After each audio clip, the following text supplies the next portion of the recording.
ഒരു നല്ല മനുഷ്യനാണ് മരണപ്പെടുന്നതെങ്കിൽ സ്വർഗത്തിൽ നിന്നുള്ള കഫൻപുടയാണ് കൊണ്ടുവരുന്നത്.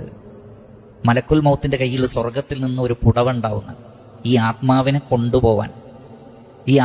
കൊണ്ടുപോവാൻ സ്വർഗത്തിൽ നിന്നാണ് പുടവ കൊണ്ടുവരുന്നത്. സ്വർഗത്തിൽ നിന്നുള്ള സുഗന്ധവും അതിൽ പുരട്ടിയിട്ടുണ്ടാകുന്നതാണ്. പിന്നെ അതിന്റെ റൈഹാനെ കുറിച്ച് പറയണോ?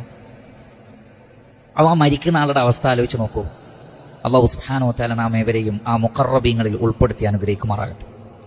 ചുറ്റിലുമുള്ള ആളുകൾ നമ്മെ ഓർത്ത് ദുഃഖിക്കുമ്പോഴും മലക്കുൽ മൗത്തിന്റെ കയ്യിലുള്ള പുടവ കണ്ട് അതിന്റെ സുഗന്ധം കണ്ട് ആസ്വദിച്ച് സന്തോഷത്തോടുകൂടി ഒരു ബേജാറുമില്ലാതെ അല്ലാ തഖാഫു വലാ തഹ്സനു, നിങ്ങൾ പേടിക്കുകയേ വേണ്ട, ഒരു സങ്കടവും വേണ്ട.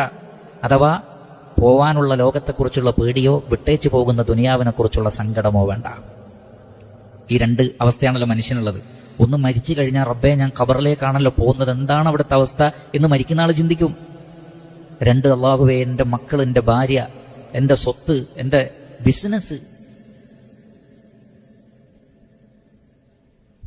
രാവ് പകലൊരുപോലെ ഏതൊരു ആളുകൾക്ക് വേണ്ടിയാണോ ഞാൻ അധ്വാനിച്ചത്, രാവിലെ മുതൽ വൈകുന്നേരം വരെ, രാത്രിയിലും എൻ്റെ ആയുസ് മുഴുവൻ നൽകി വെയിൽ കൊണ്ട് മഴ കൊണ്ട് വിദേശത്ത് യാത്ര ചെയ്ത് ആർക്ക് വേണ്ടിയാണോ ഞാൻ ഇത്രയും എല്ലാം അധ്വാനിച്ചത്, അവരെയെല്ലാം ഞാൻ വിട്ടേച്ചു പോവുകയാണ്.